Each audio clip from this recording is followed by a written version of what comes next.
زکوٰۃ کا نصاب کیا ہے؟ 7.5 تولے سونا یا 52.5 تولے چاندی، یا ان میں سے جس کی قیمت کم ہو اس مقدار کی رقم اس پہ 1 سال گزر جائے تو زکوٰۃ واجب ہو جائے گی، اور اگر کوئی تاخیر کرتا ہے تو گناہ گار ہوگا، لیکن اگر کوئی ایڈوانس بھی دے دیتا ہے تو زکوٰۃ اس کی بھی ہو جائے گی، کہ 2 سالوں کی اکٹھی زکوٰۃ دے دیتا ہے تو یہ بھی جائز ہوگی کہ اس نے ایڈوانس زکوٰۃ دے دی۔ اب زکوٰۃ کے مصارف کیا ہیں؟ زکوٰۃ کے مصارف جو ہیں وہ 8 ہیں۔ فقیر کو زکوٰۃ دی جائے گی۔ فقیر وہ ہوتا ہے جس کے پاس کچھ بھی نہ ہو، نہ گھر ہو، نہ مکان ہو، نہ اس کے پاس کوئی زر ہو، بس بالکل خالی مخالی، ایسا شخص فقیر کہلاتا ہے، تو اس کو زکوٰۃ دی جائے۔ دوسرا مصرف مسکین ہے۔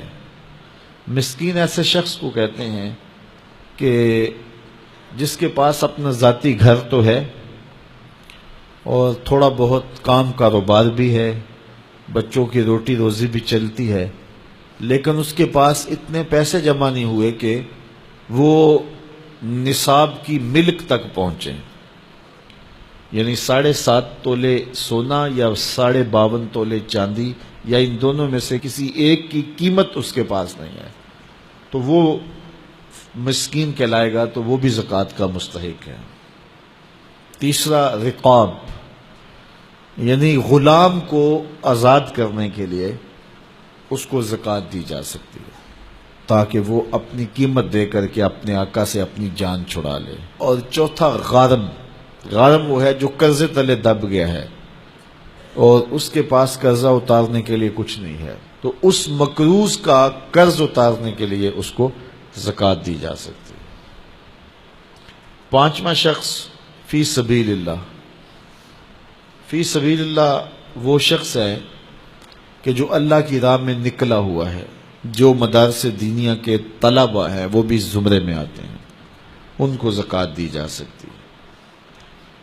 اور 6واں شخص ابن السبیل، مسافر۔ مسافر کو زکوٰۃ دی جا سکتی ہے، اگرچہ وہ مالدار ہے، لیکن جب وہ سفر میں آیا تو اس کے پاس کچھ نہیں ہے، تو اب وہ ضرورت مند ہو گیا، مال تو اس کے علاقے میں ہے، تو اب اس کو زکوٰۃ سے آپ مدد کر سکتے ہیں۔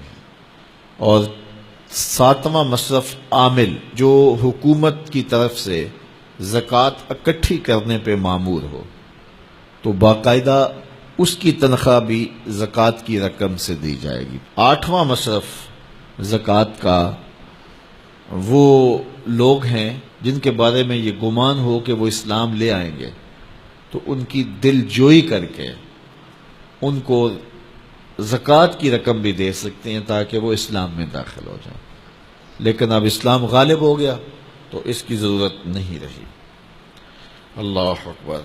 تو یہ 40واں حصہ ہے زکوٰۃ کا، یعنی 100 میں سے 2.5 روپے راہ خدا میں۔ ان مصارف میں سب کو بانٹ کر بھی دیے جا سکتے ہیں، کسی ایک مصرف کو بھی دیے جا سکتے ہیں۔ حضرت شیخ احمد مجدد الف ثانی علیہ رحمہ مکتوبات میں لکھتے ہیں، جب دین کا انہدام ہو رہا ہو، جب دین کی قدریں پامال ہو رہی ہوں، تو اس زمانے میں راہ دین میں ایک دانگ خرچ کرنا، ایک پائی خرچ کرنا، دیگر مدات میں لاکھوں روپے خرچ کرنے سے افضل ہے۔ میرے حضور نے فرمایا، میں قسم اٹھا کے، رب کی قسم اٹھا کے میں کہتا ہوں، ایک تو میرا کہنا کافی ہے، پھر میں محمد رب کی قسم اٹھاؤں تو پھر کتنی بڑی بات ہوگی۔ فرمایا، میں محمد رب کی قسم اٹھا کے کہتا ہوں کہ صدقے سے مال کم نہیں ہوتا۔ تمہارا اکاؤنٹنٹ کہتا ہے کہ اتنے کم ہو گئے، تمہارا کیلکولیٹر حساب دیتا ہے کہ اتنے کم ہو گئے، لیکن تمہارا رسول کہتا ہے قسم ہے نہیں کم ہوں گے۔ اب جس نے تجربہ کرنا ہو وہ تجربہ کر کے دیکھ لے، خدا کی راہ میں دیا گیا کبھی بھی کم نہیں ہوتا، صدقے سے مال بڑھتا ہے، مال میں اضافہ ہوتا ہے، مال میں برکت ہوتی ہے۔ اس لیے اللہ کی راہ میں خرچ کرو، نفلی طور پر بھی خرچ کرو، اور جو وجوبی صدقات ہیں ان کو بھی ادا کرو، تاکہ اموال پاک ہو جائیں، ستھرے ہو جائیں۔